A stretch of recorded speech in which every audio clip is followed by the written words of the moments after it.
Seigneur, que ta grâce, seule ta grâce. Nous voulons instaurer un état de droit. Et dans un état de droit, il y a une justice indépendante. Ce n'est pas à l'individu Félix Tshisekedi de commencer à faire justice.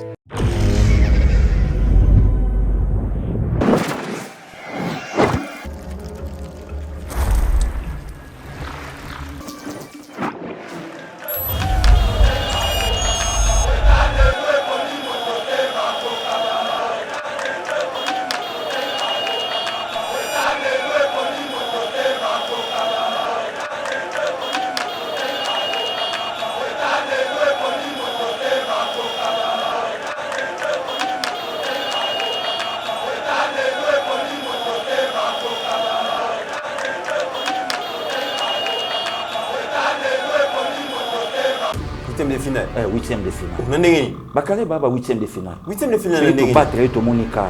Car pe mutu moko akobenga mawana na car. Kebe koza mutandako. To kubeta na mutandako. Mutandako. Vandalisme, discussion méchante. Wana sko quart de finale. Malgré quoi comme un professeur à l'université. Miti vanda na yo. Kale va huitième. Celui to bomi 2-0 to moni car. Car il koza mutapalin. Mutapalin so to betika 1-0 mba moto moni finale. Sko finale. Wana des scandales biso no so ko le Biso stock in the zoé. Nani wana o isenga ke biso stock in the zoé. Pasteur Gili, ngelo bani. Ngelo bani Pasteur Gili. Tant zo tiabo, ngelo bani.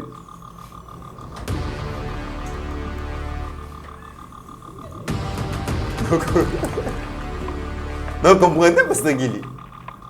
Non comprenez nani wana Pasteur Gili.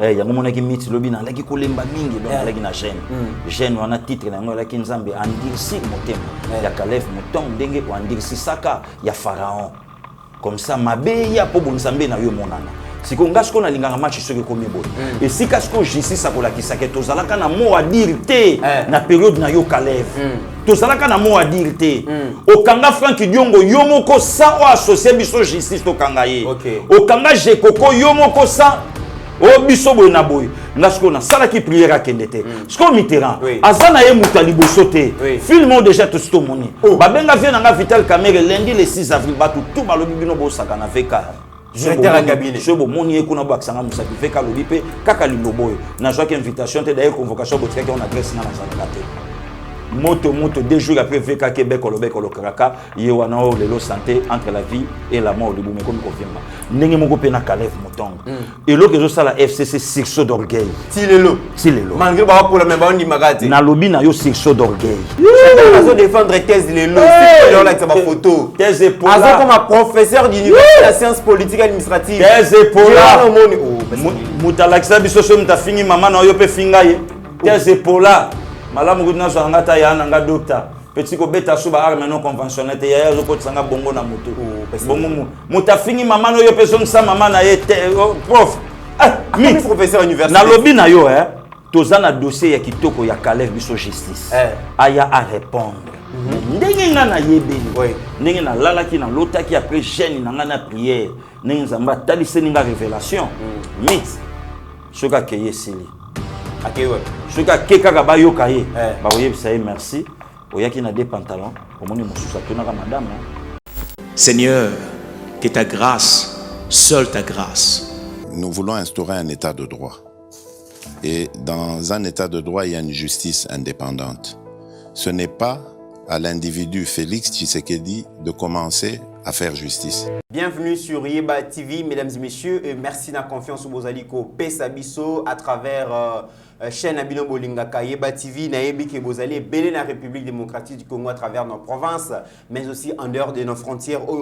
Comme Kolanda Biso le match à football, en tout cas, message de comme la Biso Tozan et Sangoming, mais Bobo Sanate, Kota la vidéo Kakate, mais Bo partager ma vidéo, Bo s'abonner massivement, Bo s'abonner massivement pour que Tokoma 200 000, 300 000, 500 000 et 500 000 abonnés, pourquoi pas, parce que Yeba TV et Zali Abino, Pasteur Gili Mitterrand, il y a encore une fois de plus te retrouver Bino parce que actualité et Sengi Keto s'est prononcé. Boebi que lobby jeudi ancien AG, il y a Agence nationale de renseignement Caleb Mouton Dazala qui convoqué Bongo on a parquet général près la cour de Kinshasa Gombe, mais a-t-il s'est présenté. Alors la grande question, Caleb Mouton a-t-il défié la justice congolaise? Bokoyo ka point de vue, il y a Pasteur Guili. Deuxième sujet, mesdames et messieurs, encore un scandale dans le rapport, il y a IGF, ils allaient attester que ils ont une machine Moko écoutez Bongo 7,9 millions de dollars.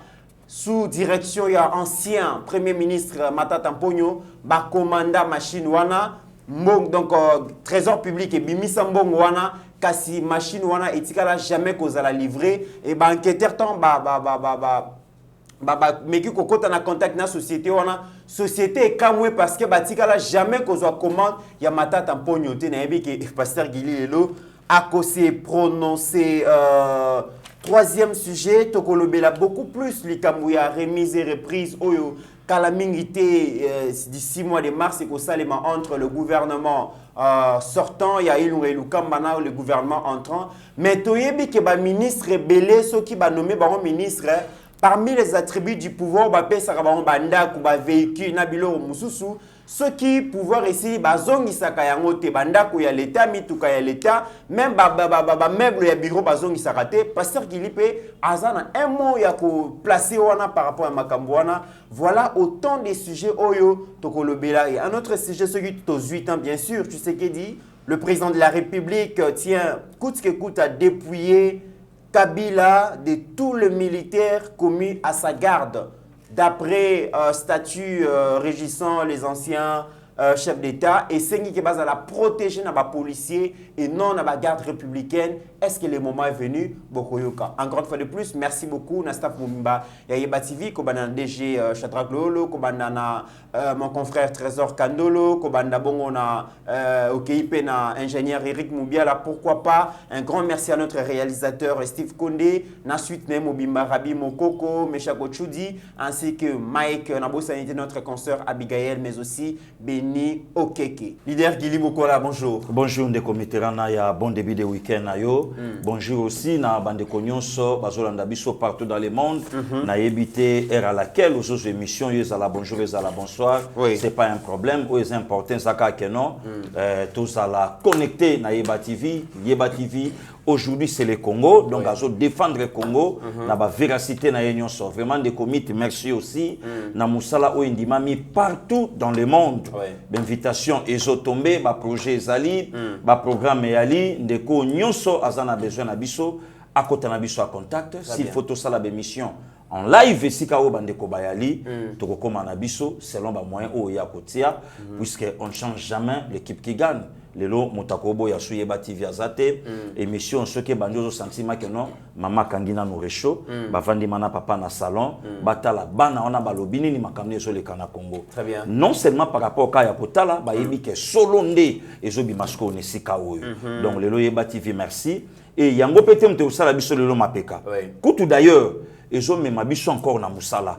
Donc tout se perfectionner encore davantage pour chaque jour les autres jouer en boka kota la bilenge ozo sentir que chaque ja Congo et zongi sikoyo na jeunesse. Très bien. Donc merci na yonde commit, merci na bande konanga ya musala o na sala kana bango, zamba batela bango pe to ça na biso ensemble. Très bien, leader Guili beaucoup alors en tout cas ba invitation est commis vraiment koya nebi que après Didier Baye Mbombo donc papa Stéphane a cause relève après papa Stéphane Toyo qui peut déjà qui na Canada pourquoi pas na Suisse Yeba TV vraiment ils allaient rechercher toza disponible binobo bonga makaka tokoya sur place to solo la Matali Congo parce que to lova Congo to ndima RDC tozo soutenir président de la République à travers vision nae il y a changement. Pasteur Guili tozu information coûte que coûte singeli qui va dépouiller ancien président Joseph Kabila na garde républicaine au bazali autour naie parce que na statut régissant portant pardon na loi portant statut ancien président ba lobby clair et net qui singili à la protéger pour na policier parce que policier na biso bazana compétence pour protéger chef de l'État donc ça ne sert à rien qui a à la protéger par garde républicaine mais déjà bazalaka ebelé c'est comme si azalaka na confiance à la police de Pasteur Guili. Non, merci beaucoup Ndeko Mitterrand. Non seulement confiance, il y a la police. Mais Kabila c'est un danger pour la République démocratique du Congo. Oui. Et là, quand on entend Tobanda Kolobelango, Kabila n'a pas pouvoir. Des comitéran, Kabila Kolisa Ibana Malamote. Kabila ala qui n'a pas ça ya dauphin té. Kabila ala qui n'a pas ça moto a succédé yété. D'ailleurs, on des comics na ba source msou yase. Eza na maloba oyo lobama que ya biso tata kufa pona mboko yo tokotika mboko yo te. Ceux qui bango baloba ki yango lelo Ibrahima olobanini. Ceux qui bango baloba ki yango Etienne Kabila akolobani lelo. Voilà. Donc yango moni tango Kabila alongwa ki na kiti ya bokonzi alongwa ki vraiment te. Kabila sala ki stratégie en pakasa. Yemoka sali mutambo na ye abenda nisko mopanzi. Kabila eba ke président nyonso akoya après nga akosala inanete puisque en dehors ya kiti ya bokonzi Kabila ebelo ko musute. Donc lelo na surpris ton azoka na monoka mwasi na ye boye ba ke mobali na ngaza militaire. Na kotuna mama na limemia nyonso asala formation militaire wapi. Et abanda armée na pete nini biso tozalaka awa toyebi ke so papa ke e faux. Aye abandi na pete ya sous-lieutenant. Atangi lieutenant. Atangi capitaine. Capitaine atangi major. Major atangi. Ti placeau aya ko pusana. Mais tolala tolamuka un jeune homme de 29 ans, chef de l'État, lieutenant général major, bango nyonso na banumbi. Donc bombarder général major. Bango nyonso na banumbi. Général major 4 étoiles. Place à Kenda CI et Yebanité et Sika Mata Rocher et Yebanité. De comité Kabila tiki pouvoir Kabila kangi Congo, Kabila kangi économie, Kabila kangi sécurité à Congo, Kabila kangi na information presse. Il y a Congo tout est à la focaliser sur Kabila. Donc Batou Basalama na image té ya Mokonzi Mboka. Comment voulez-vous? De comité to vandia tilelo. Mokonzi Mboka a moins de $30,000. Sénat Azozo une affaire il y a 17 000. Assemblée 17 000. Au juge primatique 15 000. Mais loi portant l'ancien président de la République, Oyo Ebima na parlement il y a Fayulu, na Badolphe Mouzitou. Landa bien. Ouais. Quand il Fayulu na kati. Ndeko miti ngana kotika ka yete. Quand il Fayulu na kati il sousuni ni pasteur Yeli. Miti ngana kotika yete. Fayulu ayana esprit oyo kota na Congo et Kabola biso. Rien que Fayulu. Donc, ton dimato kabwana pour na papé tienité. Na 2011, bazu pouvoir na yeba pesi Kabila. Wani ala normal. Ton dimato kabwana te pour na Jean-Pierre Bemba. To yeba ki tata na ye le patronat Zaïrois. To kabwana te pour na Jean-Pierre Bemba. Mais biso ba congolais ton dimato kabwana na Martin Fayulu. O to yebi ni sa maman, ni son père, ni son frère sanguin. Oh. Je vous dis la vérité. Bandeko tout baola nanga sko ba nanga d'accord. Na ya to kotisa en mokonga na yo on dirait Fayulu mutala ki le choix ya peuple bongo ba dribbler. Ça m'énerve mon frère et ça la nga pasi. Mais en Europe déjà bon na diaspora ba lobi ki en tout cas ba congolais ba kabwana. Te ba komo zongana ba. Ça ina bandu de liboso zaki au miti ba komi ko zongana. Kaka force maloba auto lobaka délivrance ezokota. Ça c'est très bien. Qui Martin Fayulu devant Jean-Pierre Bemba? Qui Martin Fayulu devant Papa Etienne? Mais et loko ba congolais ba koka ko sala ngo na Papa Etienne te. Ba sala ngo na un Martin Fayulu. Voilà encore l'envoûtement, voilà encore la sorcellerie. Ne place au-delà ya nyonso, place pe ça nga passe. Yango kotikaka ete. Na otikaka ete, Martin Fayulu a yekoli soi-disant politique et pas Papa Etienne Tshisekedi son mentor. Papa Etienne Tshisekedi a Mulumba un Muluba. Mais le Martin Fayulu doit pouvoir baluba ba komi mal aimé na Congo ngana ko acceptaka eloko wana ata mukolo côté. Très bien, tozongela makambo ya. Le commit le lo yo tamba biloko bobandi ko salama, c'est une façon. Tozonga na première interview, il y a chef de l'État na Lushi. Oui, on va ba salaire hein. Oui, à salaire, que je suis le président plein. Bato belé bandima kate ke fatia za mokonza mboka, que peuple a voté kaye.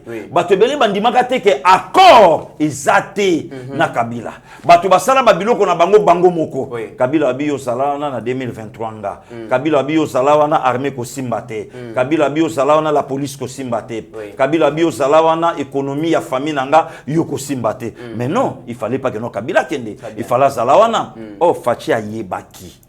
Na kende na ye na zwa ba base moko solide bongo na déboulonné ye le lorsqu'au temps tu es kovanda tu es kozwa salaire et ancien chef de l'État $680,000 par mois ezalaka na retard te arriéré ya la raté donc na salaire wana arriéré ya la te mit soki na lobi na oke mokonza mboka azwaka 25 000 balles et lobi na ngoye moko na interview moko ti lelo nanu pa simba ngote donc nanu simba na ngote toloba te miti bafandi na parlement bayokani ancien chef de l'état bakoki jamais kobenga ye na justice avant bobenga ye fo deux chambres ba se réunir en congrès deux chambres donc ba se réunir en congrès donc lelo to vanda boye makambo Arma Tungule le kabiso ba interpeller yete makambo Shebeya ele kabiso totuna yete makambo Fidel Bazana eleka totuna yete makambo leki nanga Daniel Boteti ele kaboy totuna yete Marius Gangale totuna yete makambo BDK totuna yete makambo oya kamona sampu totuna yete je me pose la question Livingstone ce qui peut Diego Kao muto a découvert ka Congo Koko Bakabila ou bien papa nae. Na yebite. Na yebite mit. Na yebite. Pour moi ba simba ezate. Moi ba simba ezate puisque Congo bord na bango. Plan na bango, bord na bango. Biso ba locataire na bango. Biso ba locataire. Oye ba bayer. Oye ba rakutute Diego Kao. L'homme qui a découvert l'embouchure du fleuve Congo. Koko Bakabila. Oh. Pasteur Gili. Biso na classe totanga bongo te. Mais que c'est Yangot. Donc Yangot Lingolo Bakeno, Kabila zana quota na Congo. Donc Kabila zo gardé ba militaire oh yo armé officiellement. Et zo ko futa bango nyonso kuna pale, elle est moins sans moko likolo. Mais ça peut royaume te Pasteur Gili. Esprit ni wana. Armé futi ba militaire, salaire na bango nyonso normal. Mais côté ana lisusu fay. Et ngelo ba ke yekutu bien. Par rapport à Koto. Mais tant aux alaka, okipaka soin médicaux na bango, tant aux alaka, okipaka ba prime na bango, tant aux alaka, okipaka quand charge. Est-ce que au compte même yango pendant 18 ans pouvoir na yo. Non de committerant. Il faut tout comme à un niveau faut ba congolais tous se révolter. Oui. Et loko etali ditunga, yamboka. To zonga to sangana. Très bien. Comme ça tant to comme na ba niveau moko boyo kena yo ngana kenanga. Mais o etali mboka na biso to zongi to sangani. Ndeko mit bravo lelo na justice amboka nanga et lobi ke ba retirer ba militaire wana ba songa na caserne azana droit ya une affaire ya 120 policiers c'est normal avec peu n'importe qui te ancien mokonza mboki na affaire à 100 donc loko mo bongo oyo ba ko garder parce que tant yo zoleka bien armé et zoye banate qui est le chef de l'état voilà donc bravo lelo ba te beli loko bandima ngote ba déloger chelem yo sakana kabila ba déloger mit ba fungola nzela yo sakana kabila ba peksa kabila nzela kende yo sakana ezale na oka likambuso ya likolo boye na boye basala donc engelo ba keti lelo bato bazana na somo ya kabila or biso to yebi ke lelo kabila aza démystifié donc akiti asili kabila kutani na un politicien de taille oya zo sala na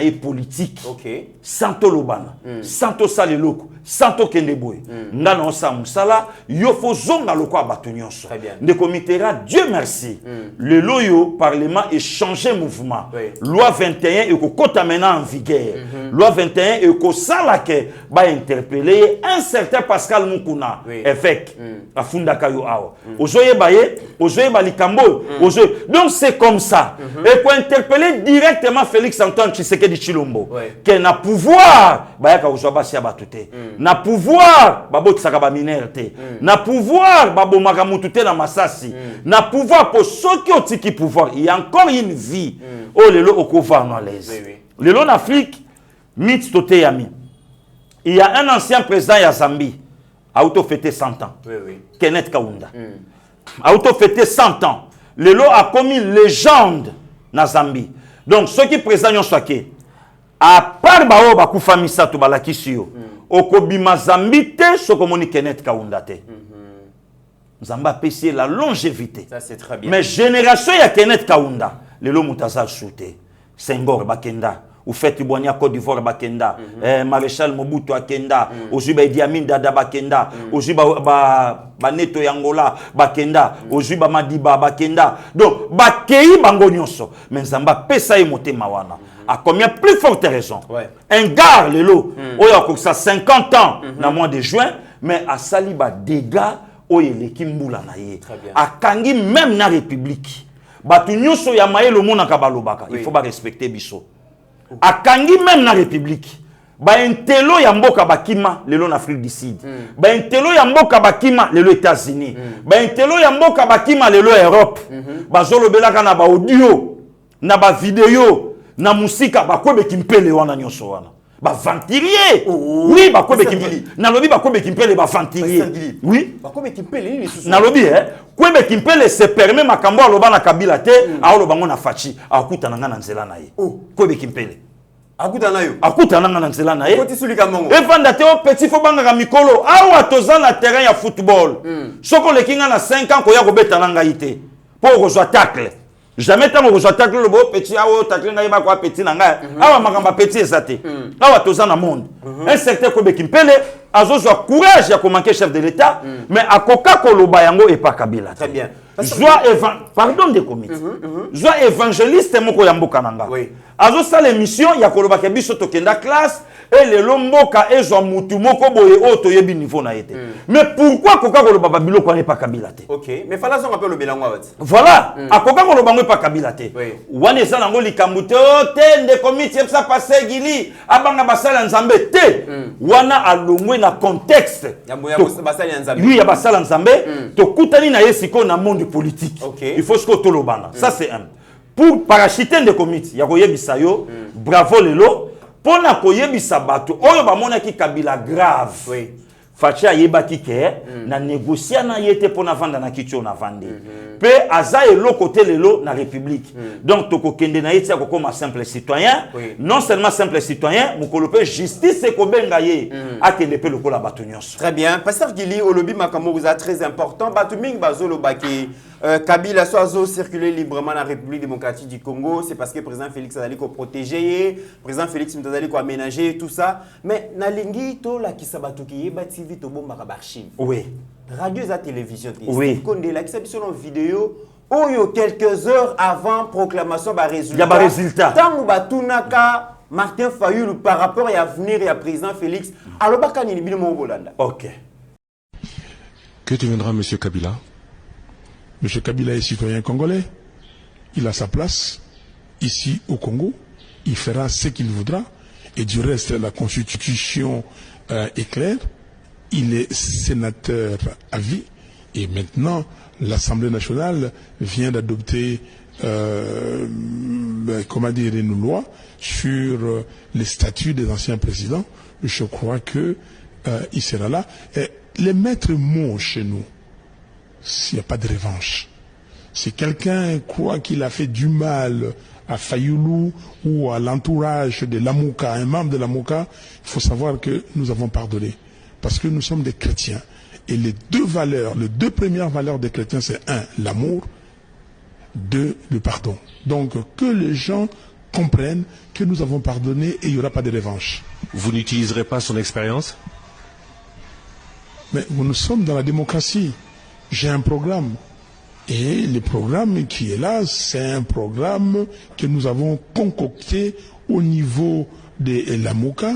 Et c'est ce programme qui sera utilisé. Mais que tout citoyen congolais qui peut amener quelque chose pour le pays, l'expérience sera valable et utilisée.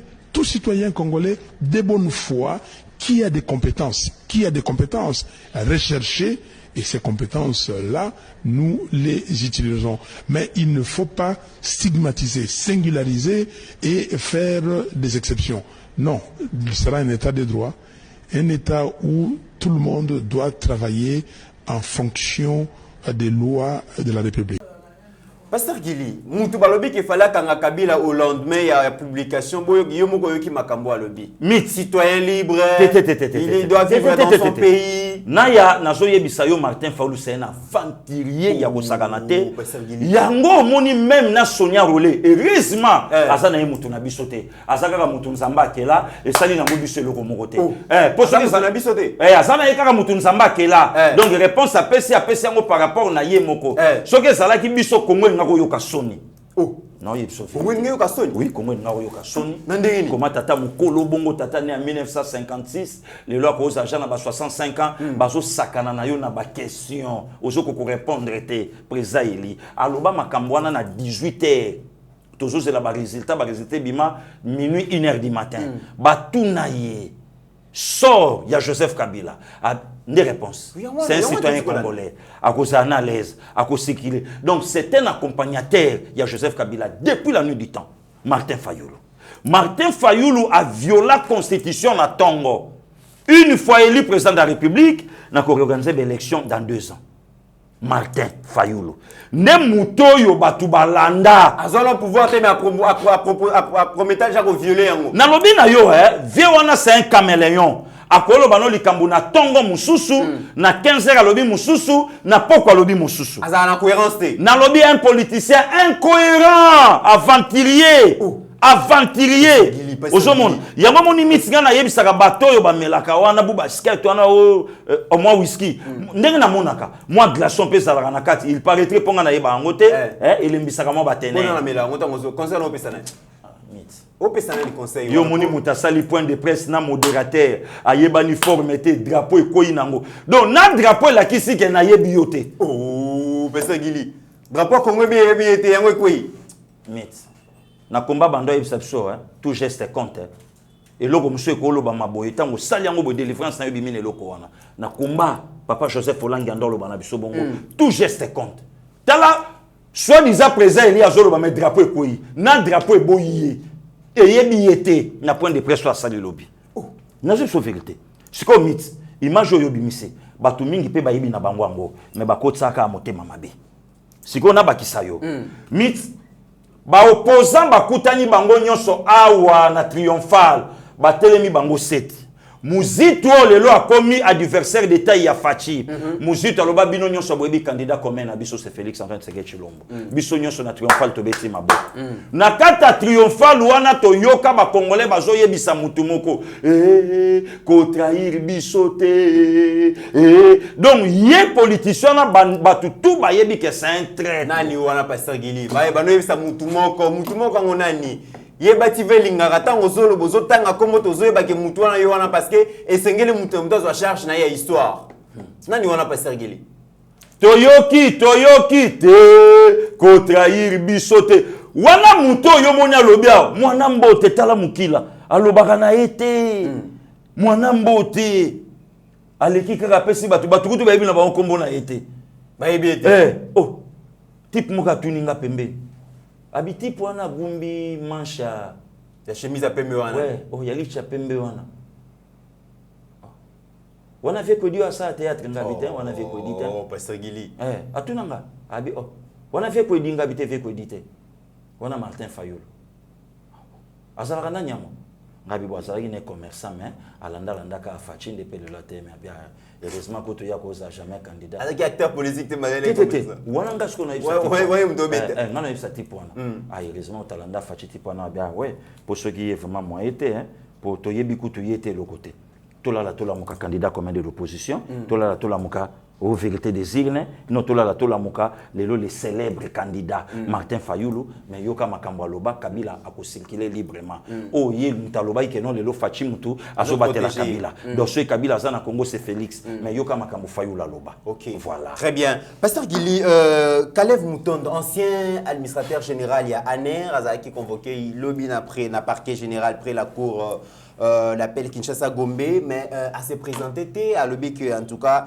officiellement zalaki saisité mais comme koyoka déjà que ba mandat d'amener kala mingi te pe ba osala yango po mukamate esengela ke na makasi ngai moto na sambelaki na salaki prière yango mo lobi tonto bando sa na émission na leko lemba po na leki na jeune ngam na salaki prière na yebisaki nzamba andirsik motema na ye akende te po match ko makitoko oh pasteur Gili oui donc yonde moto sali ke akende te ngai moto na yindi nzamba yindi sa motema na ye yango monaki lobi lokola pharaon yango monaki mit lobi na leki ko lemba mingi donc na leki na jeune wana titre na yango leki nzambe andirsik motema ya Kalev Mutombo ndenge andirsisaka ya pharaon comme ça mabe ya po bonzambe na yo monana siko ngasko na linganga match soki komi boy et si kasko justice akola kisake tozalaka na mot à dire te na période na yo Kalev tozalaka na mot à dire te okanga Frank Diongo yomoko sa o associé biso justice to kanga ye okanga Jekoko yomoko sa O biso boy na boy. Ngasko na sala ki prière akende te. Sko Mitterrand. Azana ye muta liboso te. Film déjà tout sto moni. Ba benga vient nga Vital Kamerhe lundi le 6 avril batu tout balobi bino bo sakana veka. Directeur à cabinet. Je bo moni ekuna bo aksanga musabi veka lobi pe kaka liloboyo. Na joie invitation te d'ailleurs convocation botika ki on adresse nga na zalaka te.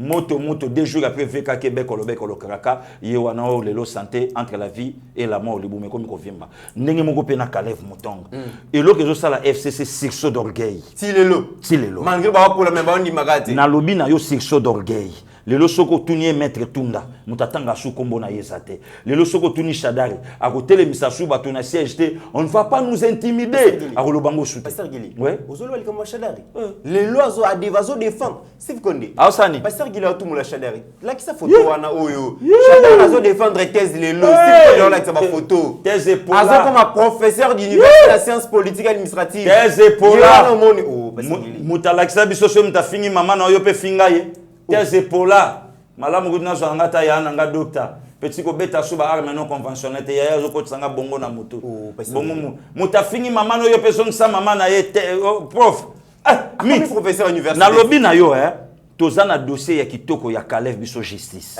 aya à répondre ndenge nga na yebeli ndenge na lalaki na lotaki après jeune na nga na prière ndenge nzamba talise ninga révélation mythe soka keye sili akewapi soka keka ba yoka ye ba oyebisa ye merci oyaki na des pantalons omoni mususu atunaka madame abibosa na solana madame soki amemela inga pantalon mususu madame abi mais non oyaki ka ndingo lata kitoko wana bino babina ke na pan okende zo ambati musu ponde na saboye ngana soke a changé d'adresse ekomi ya kokende madame abi pesa na pesa ta bisa suka ezo la kisa ko zokende ndenge moko pe na oyo ndenge ngana loti ndenge na loti mythe ndenge na loti ti ba semaine prochaine kokende nyonso mukolo moko akolela siko bango ndenge ozomona ba Kalev bazana bango ba 8e de finale 8e de finale 8e de finale on ndenge ba Kalev ba 8e de finale 8e de finale ndenge battre to moni car pe mutu moko akobenga mawana na car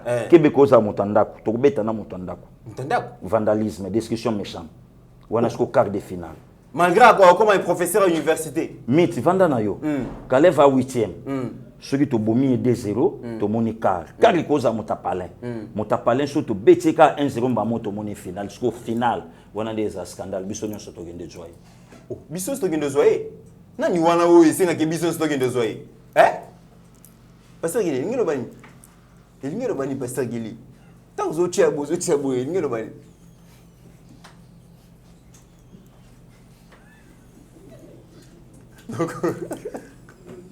donc comprenez Pasteur Gili non comprenez nani wana Pasteur Gili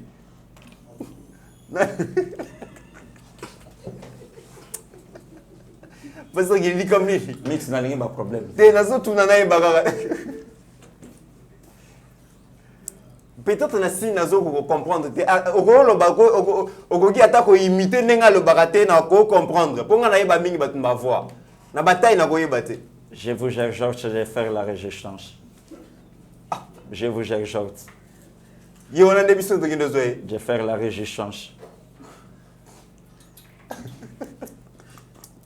le yona nde to kindo zoe biso voilà c'est au final c'est que est-ce que tu rebeta na final est-ce que biso nyonso to ke to juillet to ye na yesiko na justice n'est-ce que ndenge moni ndenge to okende ce qu'on yango ba Kalev bana bango bakar demi azali to rebeta na demi kala mingi te to rebeta na demi mi to komona comme maté faut réunir des chambres bon le baka chambre et sili nyonso comme na union sacrée naya makambo wana et c'est sili il faut na congrès na lobby makambo wana et sili justice a commis indépendante état de droit poni mototé makambo nyonso wana et si limite évidé Pasteur Gili tozonga na dossier Bukanga Lonzo ba révélation zo continuer ko bimakaka scandale d'état sous matata mponyo république et sali commande il y a machine moko wana kaka dans le cadre ya projet Bukanga Lonzo machine moko bando coûter 7.9 millions de dollars trésor public abimisa mbongo mais machine wati lelo ba livrer ya moté na cadre banquette banqueteur ba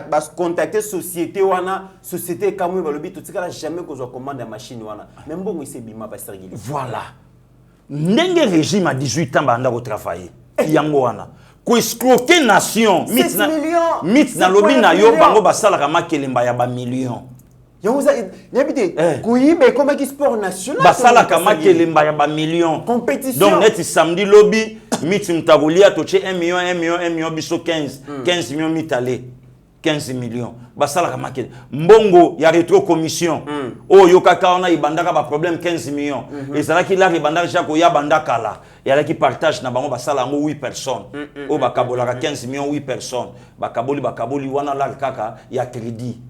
Mon cher, est-ce que là on a crédit comment qui et comment qui c'est pas n'est pas X bakaboli 15 millions divisé par 8 papa mutuna mutu achena on y allait à crédit si comme miti yo soko kamo yango na lobaka na yo à tout moment de konanga ba stade municipaux mbongo nango kendaka wapi na lobaka no à tout moment 555 millions aérogare et kendaka wapi na lobaka no à tout moment ba passerelle et kendaka wapi na lobaka no à tout moment de comité Kabila sali 18 ans na pouvoir 500 bis. Fachi 2 ans na pouvoir 300 bis.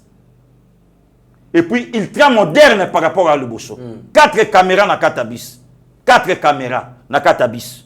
Nde mutabongo lelo batwa. Donc na lobi na yo ba matata ponyo aza agité, il sait pourquoi il est agité, a ebike ba ko interpeller ka. Yango moni nde komitera na zoloba. Bravo na batulukola bajila lingeti. Bravo. Bachila lingeti ba bato fomboka e bate la bango donc aza ba loiseau moko rare oyo aye alingi ba corruption talingi kokota na mamba batute mais alingi abimisa mboka na kata libulu ba mbongo na tango ezobima il faut ba bimisa ba mbongo wana po biso totonga Congo. Ça c'est grave. Voilà des comités donc lelo il faut opinion ba yebaka ba biloko nyonso o ezo salama ya bato yo ba dirigera biso bon siko soki ben individu bazo détourner ba 7.9 milliards bon yemoko dalai lama yemoko Kabila combien oyo bazo bakenda ko pesa yi izo sala pasi pasteur Giliso tali peuple na biso ngazo vivre na souffrance tozana banzela te tozana ba école te tozana ba hôpital te mais ba individu bazali ko détourner ba somme colossale boye ezo petisa mutema de comité nga na zoloba na yo tozala na gouverneur la ville professeur Kinshasa azondi mango na top Congo epande kolanga Thierry Kambundi azolanda nga palanda ka biso na pese mbote place azoyo kangai alobi na tonga 300 écoles na ville Yakin mit na mituni nga na fandaka na Bukavu na Kisangani to wapi école moko to mona te melo ka biso to ebi frais Kimbota ato futi Minerva soko futi frais te ba obenga na yo bon pendant 12 ans tata na zalaka gouverneur à ville province Yakin mbongo kenda place République ya COP bilan fiasco yango moni batu wana balingaki jamais facha comme chef de l'état bazo résister na changement y compris les muzitu ba muzitu ba piétina IGF à cause ya ba mafia oyo bango pe bakota oso comprendre à cause ya ba mafia oyo bango pe bakota yango moni nazo yebisa directement PGR ba biloka boy fo kendaka na lumbango tsamba la moko bakangi yo directement pona nini circuit ya ba mafia et fandaka pe mingi na justice pona nini bango ne bato bayebaka ah meti mikolo foke ba dossier na yese koti et tout ça et pesi mutu na position ayeba ndenge nini akousala donc yango moni lelonga na osenga l'état nanga bazala kana lumbango ya kosimba ka déjà ba dossier tant qu'on s'organiser puisque c'est tout un réseau c'est un système bien en place au baby ndenge ya osam sana ba bien le long de comité ran ko joana nous yemo comme talagi premier ministre ya ko zo ba o nyonso ba landa ye ba Dolph Muzito ya ko zo ba membre du gouvernement ya ko zo assemblée nationale ya ko zo sénat ya ko zo ba mandataire à l'état ya ko zo ba DG ya ko zo ba tuana tout république à perdre combien république ba neko saigner mit tozo transiter par Addis Abeba ndenge toyo kaka Addis Abeba danger to komona ngo to ko sa même mission Addis Abeba avant to s'envoler est-ce qu'Addis Abeba la richesse au biso tozana ngo femme incroyable kala tozalaka na ba victoire au mona batu moko mona bango lokwa ba milatre ba osenga mbongo soko tuni be chopien mais lelo Éthiopie centrale ya ba vol aérien ya monde bazo vivre kaka na société na société na bango ya aviation donc centrale ba avion tout ya monde au taboy en tout cas mingi il faut passer par Addis Abeba. Il faut passer par Addis Abeba. Vous avez un avion moko commercial net ya bangote. Rien. Est-ce que biso vous êtes capable de somba avion à Sika? Bakenda ko tchela biso avion langi. le loska ba vient kende banate. Voilà des comitéran babiloko ya boy ezola kisake Kabila azalaki ya bisoté pour Kabila lingaki Congo té pe Kabila sana temps linga Congo té Kabila ba yeko sala commerce na bango na Congo. Président de la République commerçant. Présidente commerçant. Moi si naï commerçant. Bateau nyonso yo se rendre compte candidat président de la République à sala hôtel. À sali hôtel. Et puis Yemoko a détourné mon campagne. Yemoko a détourné mon campagne et Moutouana sali hôtel. Et yo suis batouana ba responsable.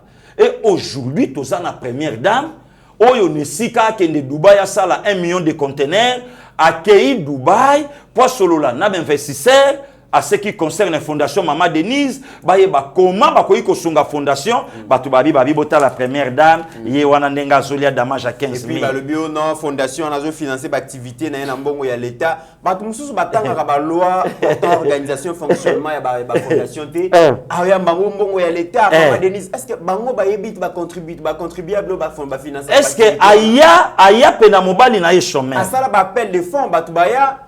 C'est un corps médical. C'est un corps médical. C'est un corps médical. Bato ba na Belgique ba yebi musala mama wana sala. Ba ya ndima kivuva baza kuna ba jolise ya baza ba Belgique wana. Ba yebi ndenge mer wana abosa. Yango wana ayena boulot na ye type na type na ye. En allant plus loin, akeiti kotala même na bana biso bandeko na biso oya SS. Baluka partenariat nini nesika akunda alukata ambulance et bikisa.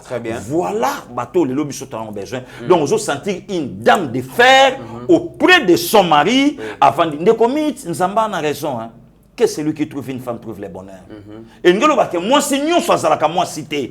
Oza moi si na bomoto oui, mais moi si o cause la porter sa bonheur ne yoté. Mais maman wana za porter sa bonheur penatip na ye.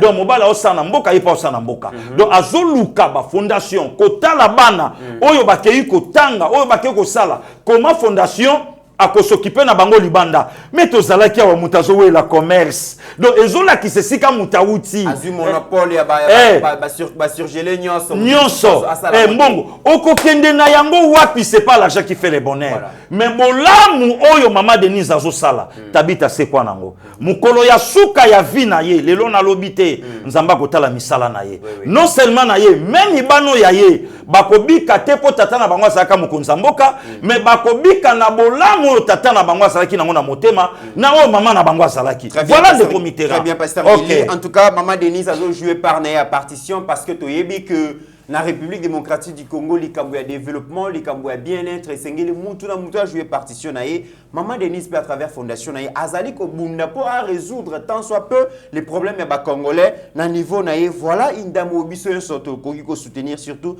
ces actions. Pasteur Gili to komi na suka toyebi que nouveau premier ministre déjà abimi ba pour parler ba kutanaki déjà na ilunga ilunkamba bazali ko préparer déjà ba masolo ba pesa qui même clé à bureau déjà pour na koyamba batu. Mais pasteur Gili il y a un problème. À chaque fois qu'il y a un mboka oyo izalaka gouvernement ya sikeye il comme remise et reprise ndako ba pesa ba ministre ba véhicule ba pesa ba ministre ba bien o ba pesa ba ministre ba meuble oyo ba bongisela ba ba bureau et comment ce qui gouvernement ici le pasteur Gili ministre boy ko libérer ndako ya l'état alobe komi yaye ministre boy ko libérer mutuka ya l'état ministre azuba tapis azuba rideau azuba meuble exemple à Chadari exemple ya Chadari chaque gouvernement sengeli voilà mbaka babilo mususu te nde comité na ya to discutaki likambo na docteur ba mitukani zonga ka toujours na gouvernement et somba miliso o ya ka mituka gouvernement nga passé Gili na sengi na bakonzi ya mboka remise et reprise salama mais to yeba enquête pena audit salama to yeba ndeko yo alaki ministre akotaki na nini azobi manani ça c'est un ndeko mitera lelo c'est une grâce il y a kozwa ministre abimi na une famille bénie on se comprendre lelo yo tango to yambaka maman Cécile Kienge et salaka biso fierté moko na mboka une congolaise ya mboka na biso abimi ministre pour la première fois na gouvernement italien quel mboka Italie batu nyonso basepelaka mama wana longwa poto ayati awa aye ko remercier mbokanaye aye ko remercier bakonzi à l'époque mais lelo lekyo yaye mama tata moko abi ma premier ministre na RDC a commis neve ya Paul Kagame allez-y comprendre a commis neve ya Paul Kagame a commis kabiliste akomi boye. Mais tangu batu nyonso bakliaka, comment chef de l'État a nommé batu na Jekamine et ministre à portefeuille a piétiné yango. Parmi ba nominé wana Sama Lukonde nde mutazalaki. Wana azalaki mutakabila te, wana azalaki katumbiste te. Mais lelo comme on a un sorcier, un kintsudiste, et lobi nanga ta grand frère nanga Ndi Makifo, alobi nanga lobi un kintsudiste petit nanga ngela sa un aîné. Ngela sa muto azo partager sentiments sexuels.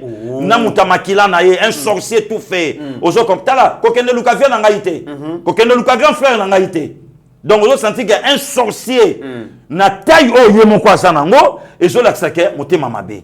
Le long des comités aux tala batu bazolinga ba juger premier ministre par rapport à âge naie.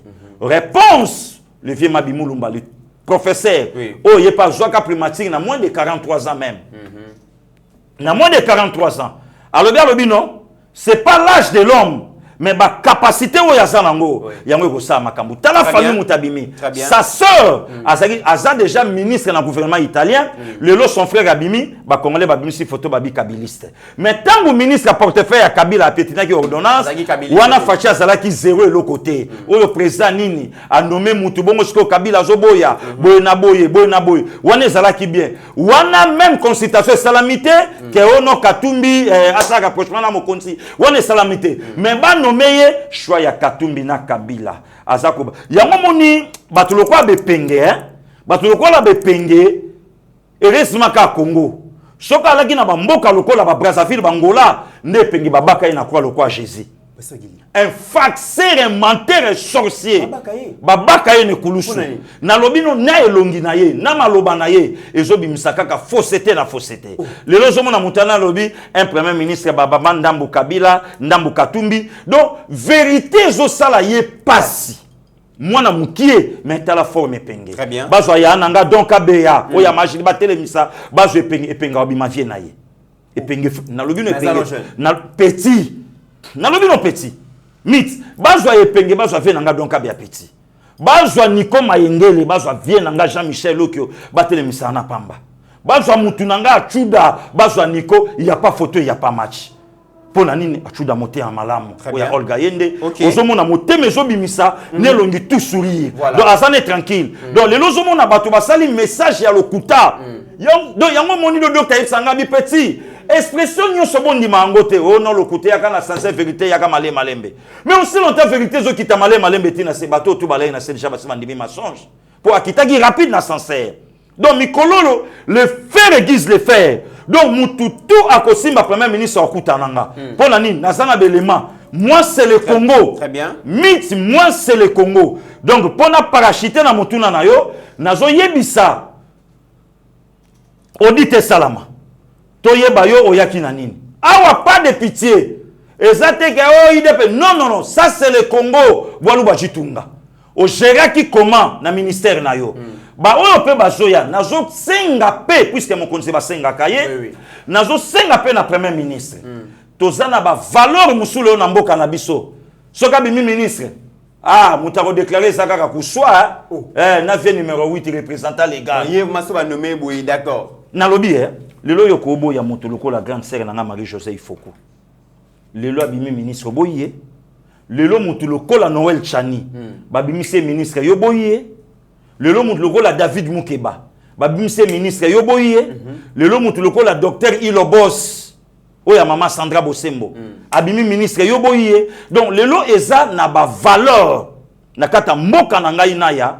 Oh lelo soka zui et bonga nakata gouvernement ba honorable Franck Diongo a joué bonga okobo ya yete waneza ba omoni ba biloko nga na senga ki même até pas chef de l'état gouvernement ko manango ya union sacrée mais mokonzi mboka zala na ba ministre o ya ye mokodo damage à mokonzi otalebo ba Marie-Josée Ifoko ba Noël Chani ba beta défense ba docteur Bosembo maman Sandra ba honorable Franck Diongo ba David Mukeba les géants viennent nga Bogar donc omoni ba tandami wana yo moko sentir ma que non c'est bon o biloka mokonzi bongo gouvernement oyo et sala musala yo ko mona ke FCC balinga kamboko yote. Très bien, mesdames et messieurs, Boyoki, Pasteur Gilito, Komi, vraiment, na souka, il y a émission na biso, Pasteur Gilito, puis sur Maloba pour clôturer émission.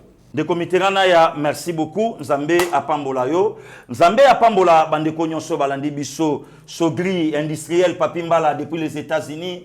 Nzamba apambola yo maître Chichi Chinyongolo Batoni Teza esika bosa kuna na Statue de la Liberté nkola batela tozomona donc kalamingité. J'ai dit bonjour aussi, même bonsoir. Marie-Cécile Okito comme cela ngambote nangé par Roger Muntu. Donc Nzambe vraiment abatela Nzamba sala mamba minene na ebike tokutana kutana biso kalamingité. Pourquoi? Puisque musala o lelo to sala ezo mema biso likolo. Ya Charlie Beya ya moto na oyo kayote mikolo bayana nga Deline. Nzambe abatela bino eska bozana kata balman kuna do biso tozoko baka musala ndenge tozokende malembe tiska tokokoma vraiment ceux qui nkola zongité tokutena biso à la prochaine. Merci beaucoup leader Gili Bokwala. En tout cas lelo boza vraiment mieux servi parce que boyo qui est à décortiquer, à décrypter actualité nenge bino bosepelaka. Merci na mon vieux Cyril Poi na Mbandaka place aux alliés vraiment. Salutations spéciales Madame Rose Moadi Kalonji, Maman Thérèse Moussamba, Papa Albert Bakat, pourquoi pas Maman Martsanga Keto, Monsieur Fleury Ngoma, Monsieur Trésor Sakombi, Monsieur Serge Mukuna Bozali, Bele Bozali Kolanda Biso na République démocratique du Congo, mais aussi à travers le monde. Vous continuez toujours comme ça la confiance dans Yeba TV, vous allez discuter, vous continuez à s'abonner, à partager vidéo na Biso, vous inviter à s'abonner massivement à Yeba TV. Ça sera vraiment un grand plaisir pour Nabiso. Tu sais que Monsieur Didier Baye Yazali déjà posé la makolo Yazali Nanzela Kalamingité, Tokoku Tanato Beta Masolo et la République démocratique du Congo. En attendant, mesdames et messieurs, portez-vous bien, car chaque jour est une vie. Seigneur, que ta grâce, seule ta grâce. Nous voulons instaurer un état de droit. Et dans un état de droit, il y a une justice indépendante. Ce n'est pas à l'individu Félix Tshisekedi de commencer à faire justice.